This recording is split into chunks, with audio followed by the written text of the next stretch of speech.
Alright, we are going to play one of my favorite games, Fire Emblem. This is a beginning sequence, of course. Once dragons and men coexisted. I won't be reading every text, but most of them. They shared a peace forged in wisdom. Whose wisdom? A peace that lasted many generations. Whose generations? The dragons or the people's? They're very different. All that was lost when mankind disrupted.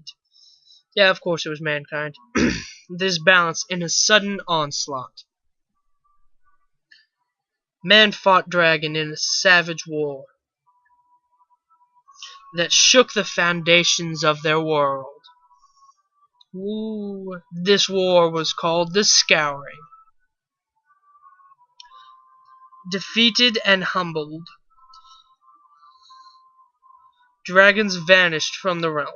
Now see, if humans didn't have magical weapons, the dragons would have won. In time, man rebuilt and spread his dominion across the land. And on to the islands beyond. A millennium has passed since those dark days ended.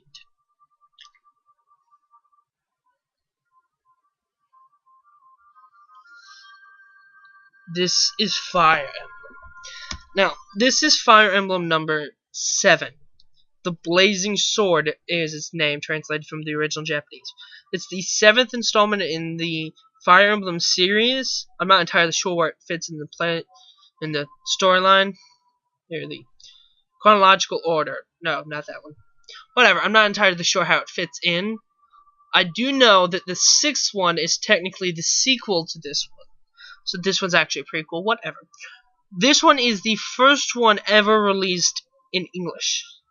It was the first one released in English.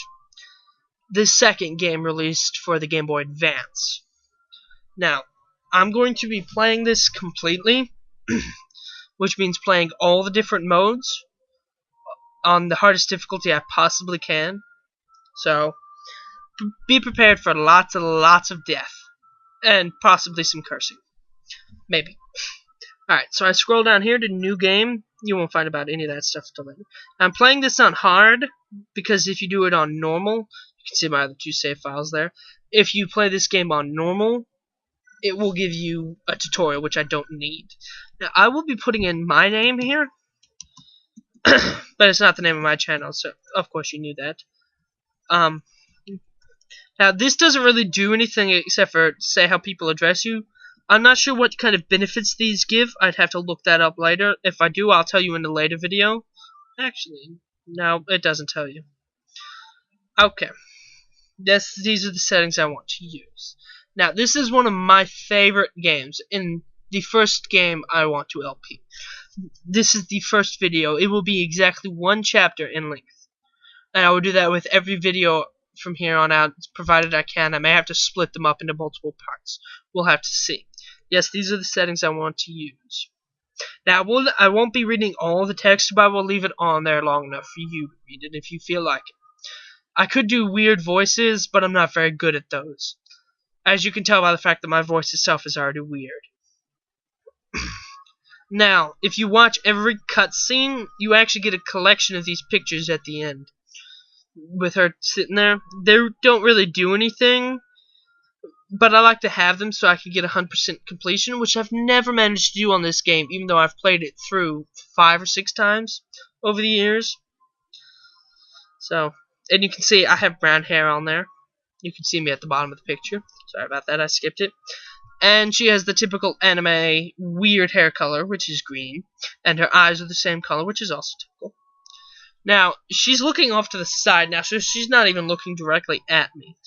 Now, as you advance further in the dialogue, eventually she will look at you, which only the main characters and most of the beginning ones you get ever actually do. You're technically a part of this game, which is the first Fire Emblem, and the only one I think that actually says that you are the tactician.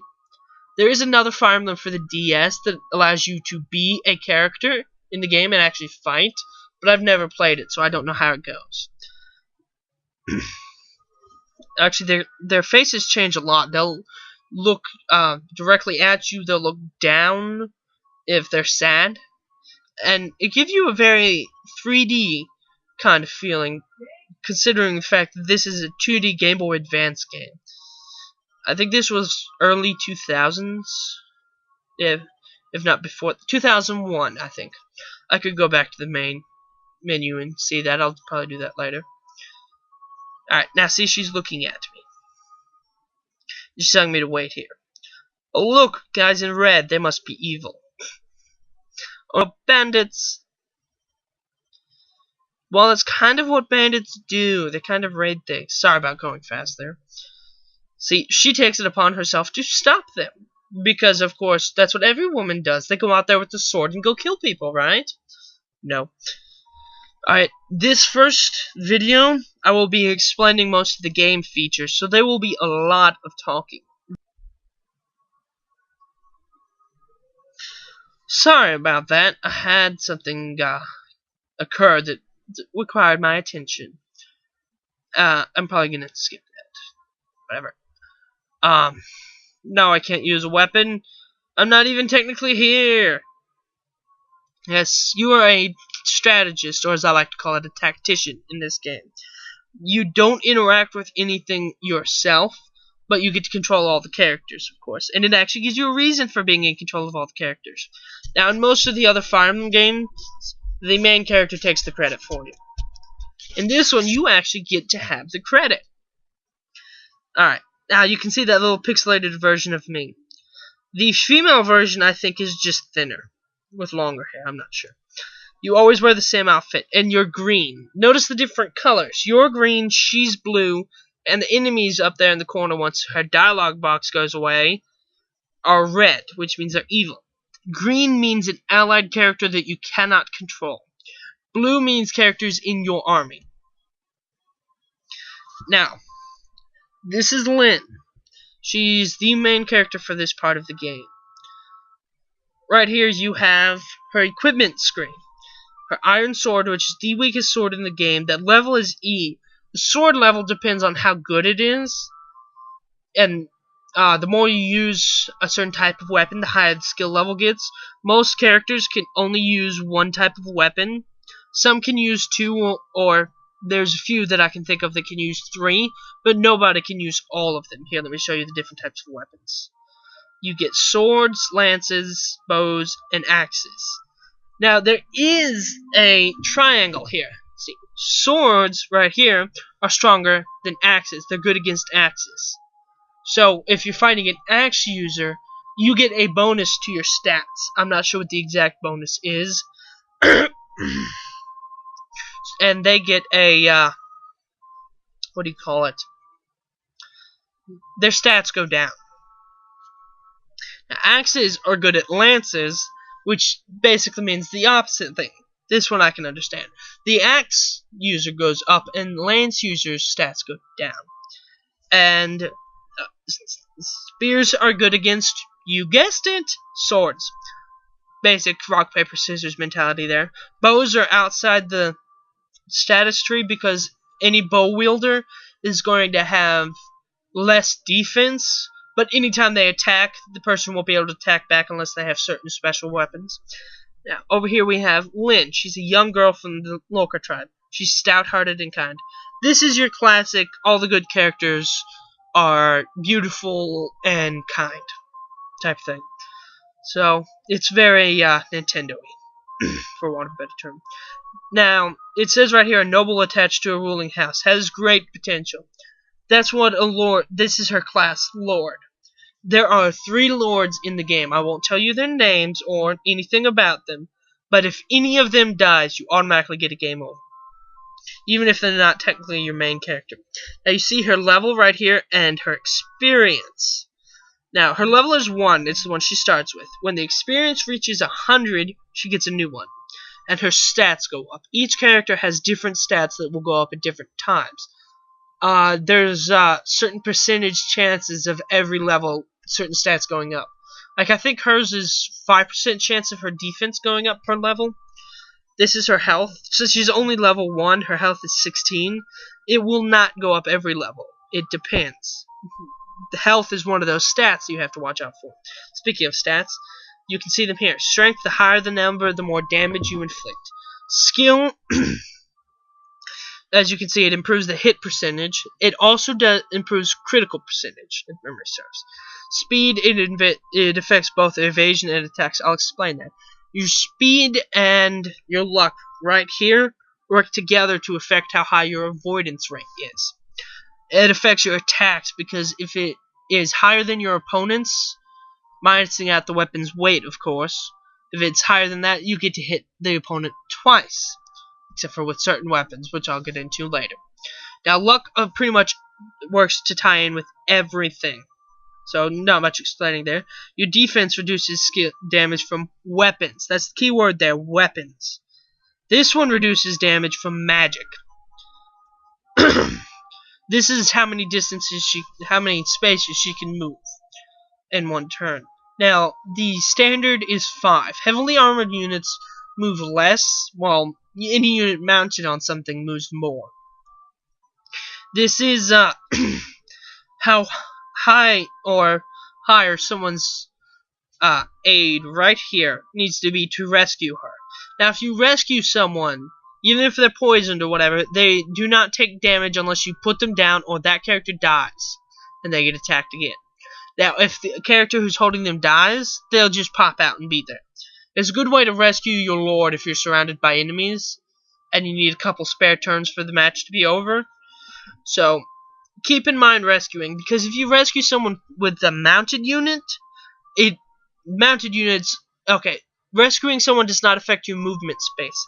It does, however, affect your speed and I think just the speed, maybe your luck too.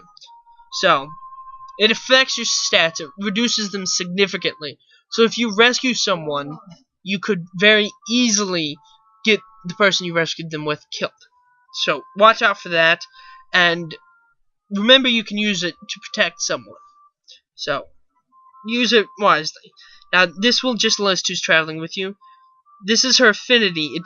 It determines the capability with others. I'll explain that in just a second.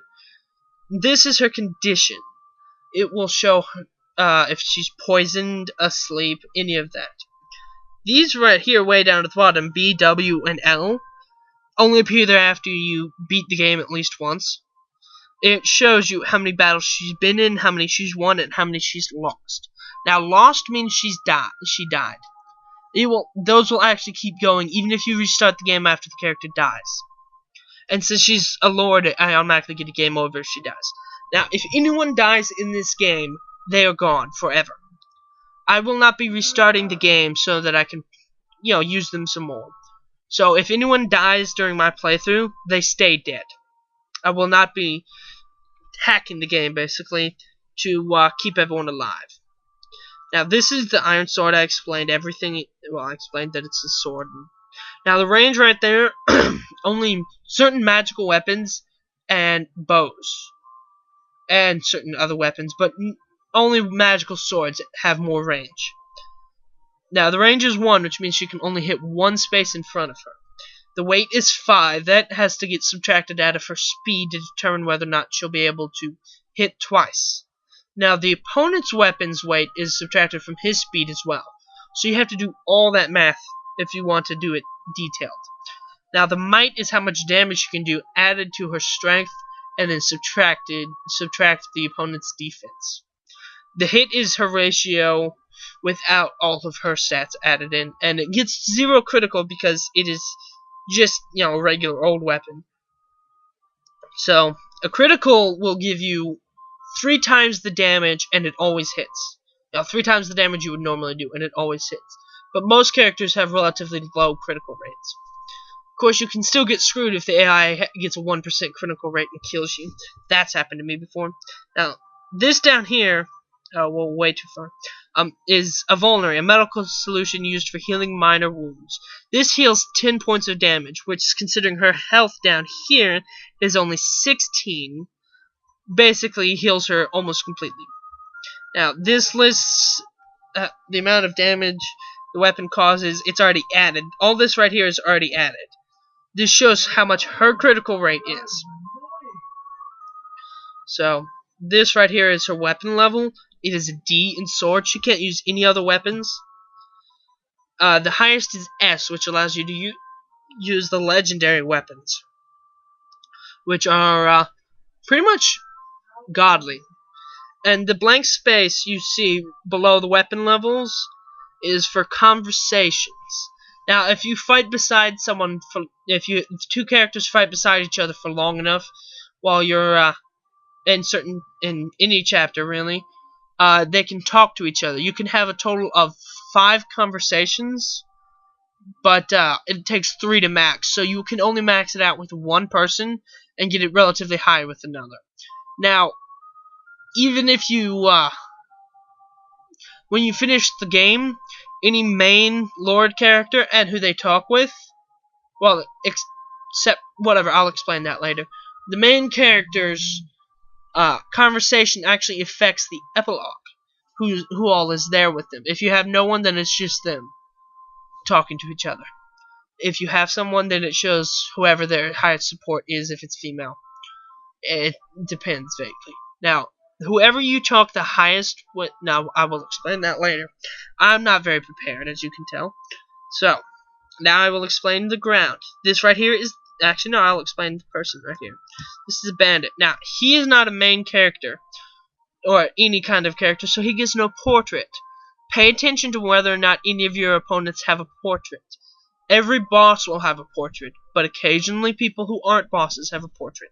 Pay attention to them. Now, he's a bandit. Bandits staking out their turf, whatever. Brigand. These guys only use axes, and they are able to travel over almost any terrain, including oceans and mountains. Over here are the mountains, or the peaks, whatever. They travel over both. Now, this is the plain. It gives you certain areas will give you bonuses to your defense or your avoid, and some of them will even heal you for almost negligible amounts. Although you can use it to kind of use the boss as a training dummy, basically, because they're almost always on a location that will heal them. This one up here does not heal this guy, Bada. His name is Bada the Beast. Now, he's level 2, while his crony over here is only level 1. He is stronger, he deals more damage, and he has impressive scars. And I think that one down there on his neck is a star. Or shuriken. Now, the plain gives you 0 bonus, it's just your standard area. The forest gives you 1 defense and 20 avoid, which means it raises your defense by 1 point, which means you take 1 less damage. And it increases your avoid by 20. So if your avoid was 80, it would be 60 actually in battle. Now, this is a mountain. Mounted characters cannot cross mountains. Well, certain ones can, but I'll explain that later. It'll be pretty obvious anyway. It gives you 1 defense and 30 avoid. Oh, forests, if there's a large forested area, like covering a lot of this, it will actually subtract movement from you because it's harder to move through. Mounted units tend to get even more subtracted from them because they're on horses, so they won't be able to move very far. Mountains do it even worse. You can only move a couple spaces in a mountain. Now, a peak right here gives you 2 defense, and 40 avoid. Only certain characters can go on to mountains. Bandits over here are one of them. Brigands, whatever. So they can come up here and sit on this, and they will be a pain in the butt to kill. Now, Lynn over here is sitting on a forest. I explained that. This is a house. It only gives you 10 avoid, and that's it. It's pretty much useless. He is sitting over here on a gate. It gives you 2 defense and 20 avoid. Now, later gates in the game will occasionally heal the boss if you do damage to him, and you can use that to cheap out levels from him. Now, you can see in the top right corner, it's telling me my goal for this level, which is to seize the gate, which means I have to kill him and then seize the gate. So, I always kill all the enemies anyway, everyone I can, because you need every dime of experience you can get to beat the final boss. Everyone else isn't that hard, but the final boss can kill almost anyone. So, be careful of that. Alright, so I come over here, I click her, and you can see some of what you can see is blue and some is red. The blue is how much she can move. She can move anywhere in there and stop, or just stay where she is. The red is where she can attack, and all the blue spaces she can attack in as well. But this is the limit of her attack.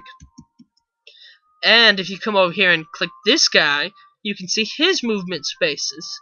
Now, it will show you a boss's movement spaces, but most bosses will not move from where they are.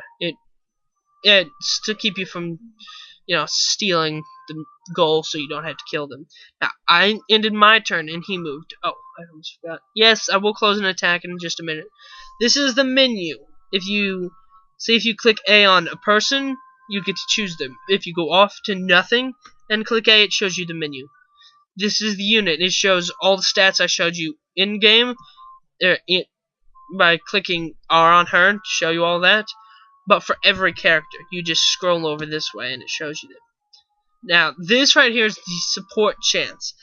If you have been close to someone long enough to get a conversation with them, their name will appear in one of these three spaces right here. Now, here's the thing to pay attention to.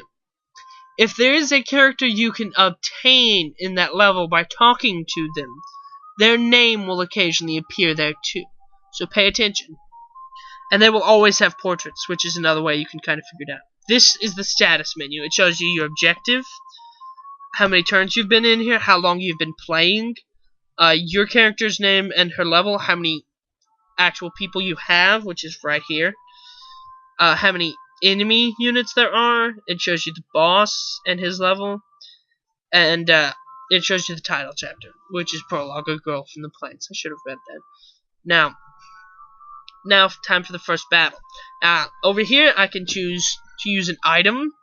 I can wait, which means when it's his turn, he will attack me, and I will avoid the chance to get killed next turn. But let's go all out. Who knows? With luck, you may be able to see me get a game over already. Now, this screen right here shows you everything you need to know. How much chance he has to hit you, how much damage, how much critical, and your stuff.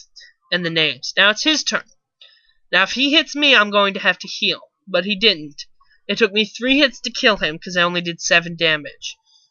Now, I got 10 experience for hitting him in that first battle, and 30 for killing him. You need 100 to win, and the higher your level is, the less you get from lower level characters, standard.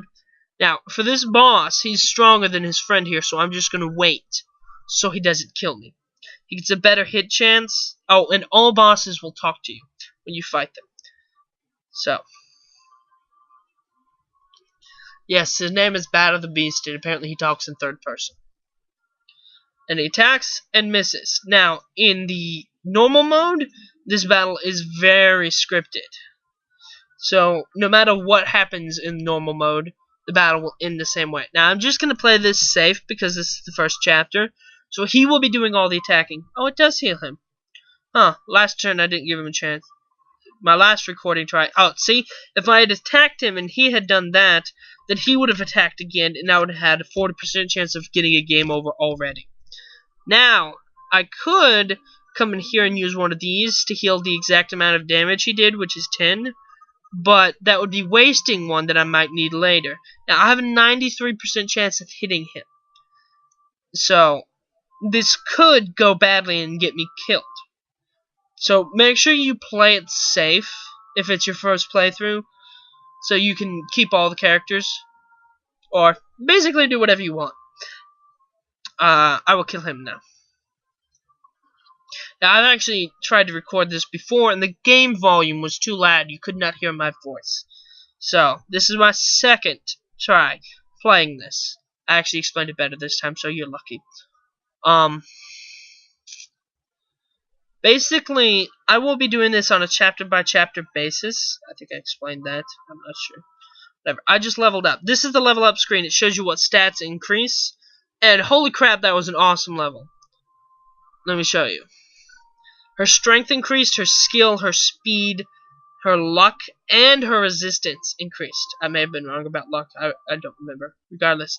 Now it shows you I've been in 5 battles and won 2. Now, being in a battle just means you're being in a battle. Winning means you killed someone. Losing means you died. So, now I have to come over here and seize this. So, this is the end of this chapter.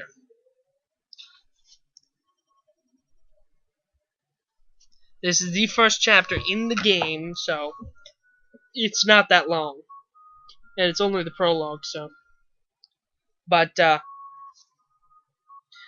have played this game 5 or 6 times completely through, except for the last character's last mode, because it is the hardest one to do, and I will be playing that on screen.